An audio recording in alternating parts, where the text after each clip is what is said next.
Are carnivore diets and ketogenic diets good for healing a leaky gut, allergies, histamine intolerance, gut issues?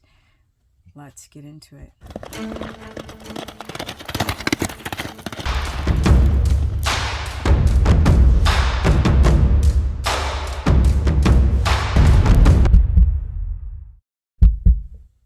Welcome everyone to my very humble life.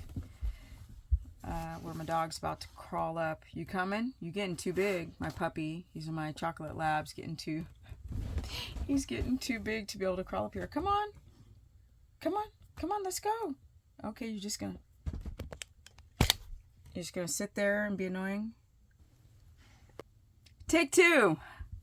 Welcome everyone to my humble life, where I'm building a house and living in a camper for 3 years, escaping California with 4 equine animals and now a dog. Let's get into the whole using carnivore or ketogenic diets to heal the gut, because people think that if you just drop out your carbs, especially the carnivore dogmatic vegan types, because y'all are becoming like vegans, like, no, just eat meat and it'll heal pimples and it'll fix disease and cancer, and it just doesn't work like that. Sorry to tell you the truth and unveil or reveal the truth behind carnivore.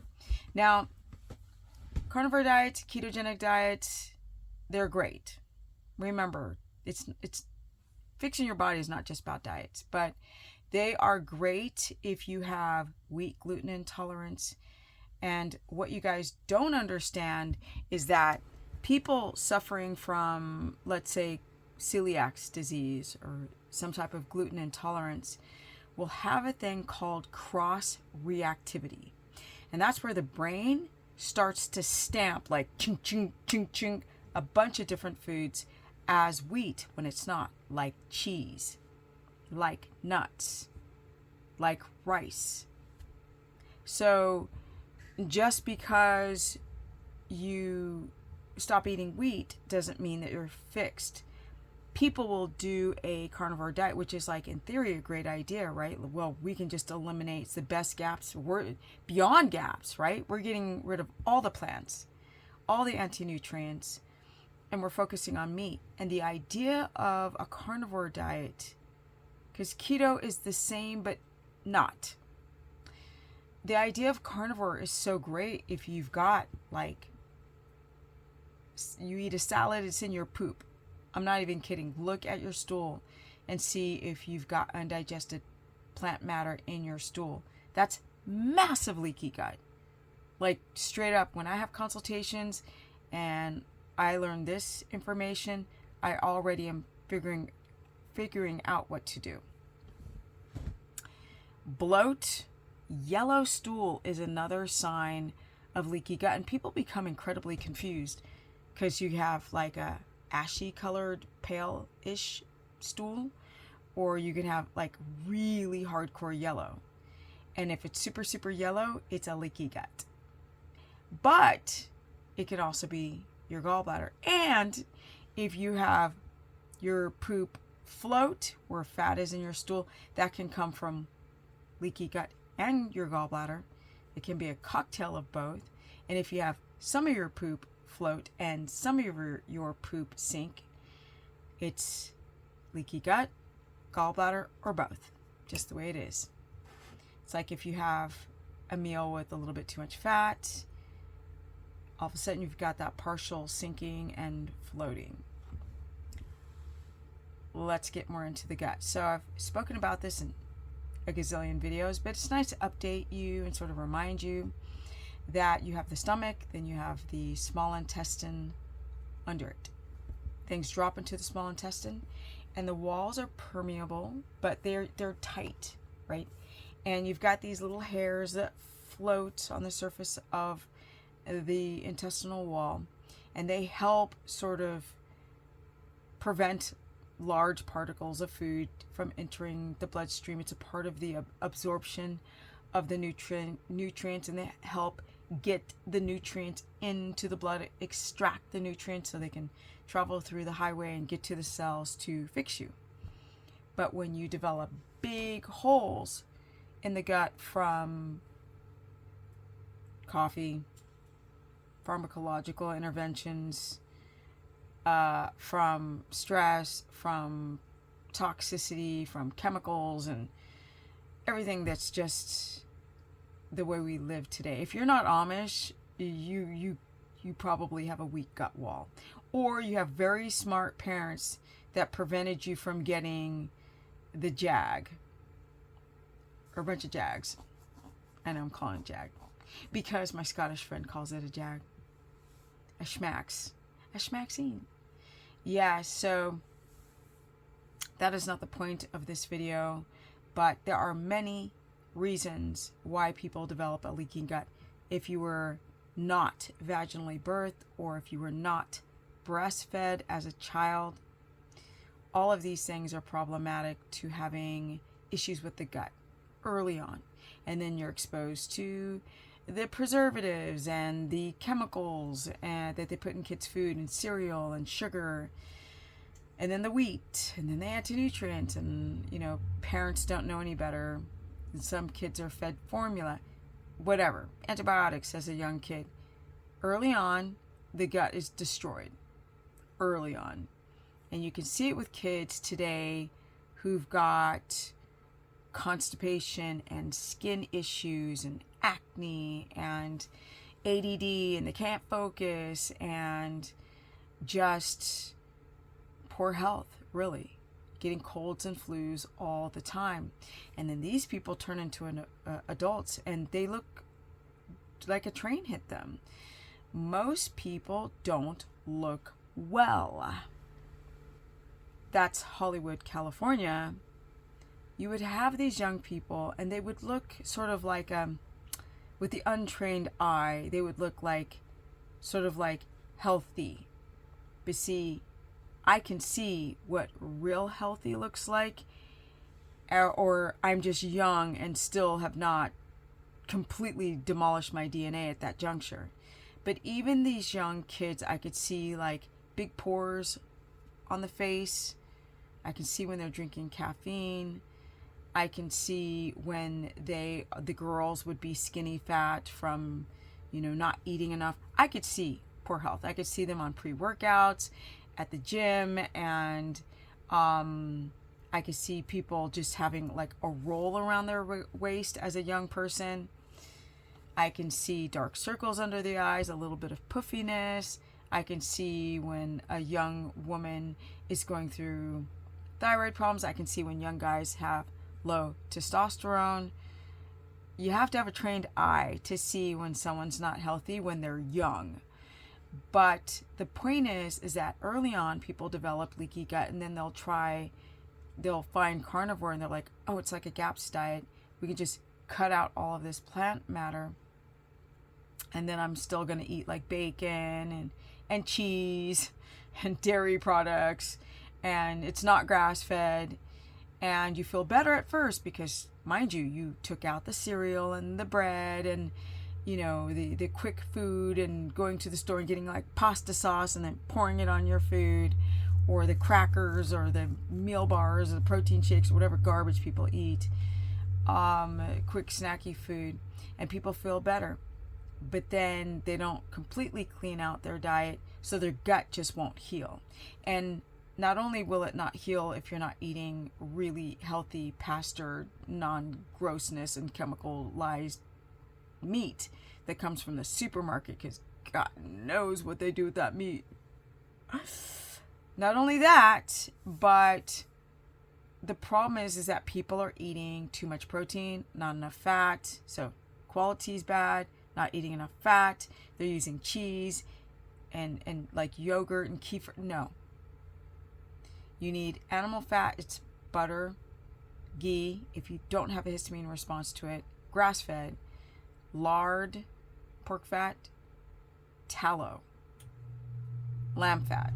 My air conditioner just kicked on. These are your animal fats. Monounsaturated fats like olive oil and avocado oil are good for the short term if you have a gallbladder issue and you just want to tell the brain, hey brain, I'm not starving. You don't really get into ketosis on monounsaturated fat. Should be animal fat because we're animals. The problem is that you guys are eating still, to this day, too much protein and fasting. A lot of you guys are eating twice a day, once a day, more of the once a day. When you start eating once a day and twice a day and you got hypoglycemia, your body goes through gluconeogenesis, forget about that gut healing. I don't care how long you do a carnivore diet, that gut's not going to heal because your blood sugar keeps tanking, your immune system drops. You have to get into ketosis if you're going to be strict carnivore, period. And then you're not going to do carnivore for very long because you don't want your diamine oxidase to drop without the stabilization of fiber. Now, you don't need fiber to poop, but you need it to stabilize your gut bacteria. Not a lot, just a wee bit. You could have like a little golf ball size every other day. One meal.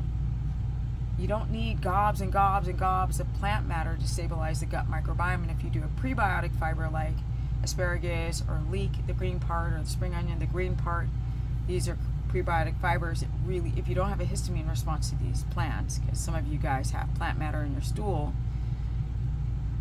then just adding a wee bit and really retraining the body to not have a histamine response to titrate up slowly. You might want to start with a teaspoon, right? If you react to plants, and you do that for 2 weeks, then you go to 2 teaspoons, and you make it to a tablespoon, and then after 6 months, you might be at, a half of an avocado, or like 1/3 cup or half a cup of broccoli.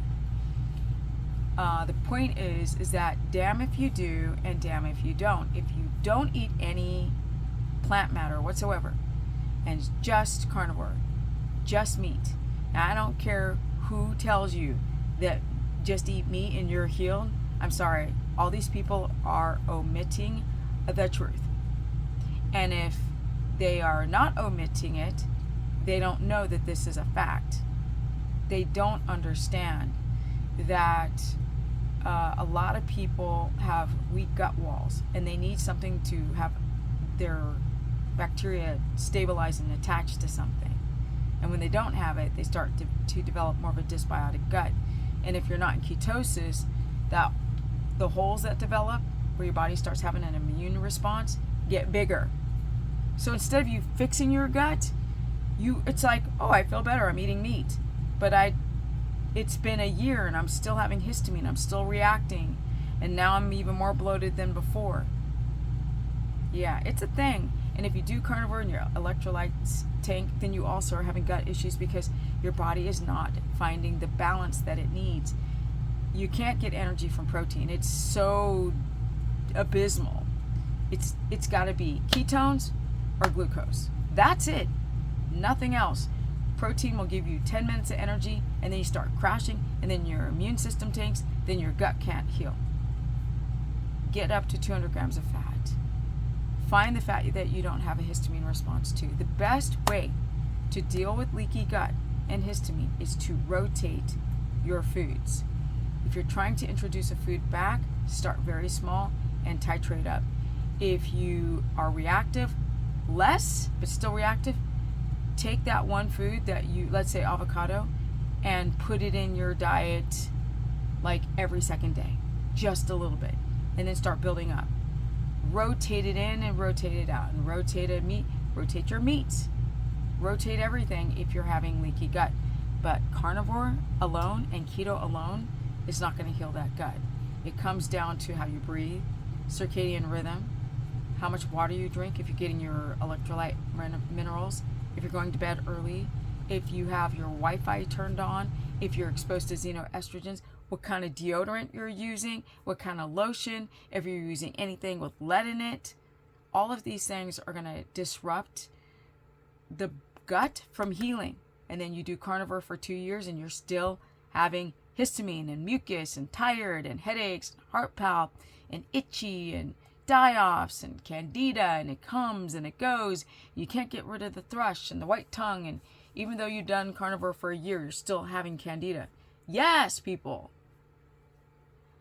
The problem I have is that gurus will sit and tell you that you just do an all animal foods diet and you're going to get fixed. Nonsense. Same thing as vegan gurus pushing the same garbage but the opposite end of the spectrum. And ketogenic diets are better, right? Because you can get that prebiotic fiber in. But the reality is people eat too much protein, they don't eat enough fat, and the blood sugar's all over the place. And that's another thing. The gut can't seal it. If you're stressing out, the gut blood sugar's like bouncing like this because you're fasting, eating 2 meals a day and too much protein. Gut can't heal. It just can't. It will plateau. Weight comes on, weight goes off. Bloat is there, then it's not. You know, it's just you're all over the place. And then, oh, I've got foamy urine now, and now it smells. And yeah. Rotate your meats. Eat small amounts. Eat throughout the day. Assume that you've got hypoglycemia. Even if you don't fast. Go to bed extra early. Sit your butt on the ground. Go barefoot. Remember the 3 to 4 switch of melatonin and cortisol, or cortisol and melatonin, and your gut will heal and change your mindset. It will heal. But the diet alone ain't going to do nothing. That's going to take you a little bit there, and then you're going to hit that ceiling. Comment below if this is you. Don't forget to share this content, because obviously YouTube does not share my stuff very well because I'm way too controversial. I know. Comment below, share my stuff, and you can find me on Instagram at Stephanie Ketogenic. My Facebook is Stephanie the Business Person.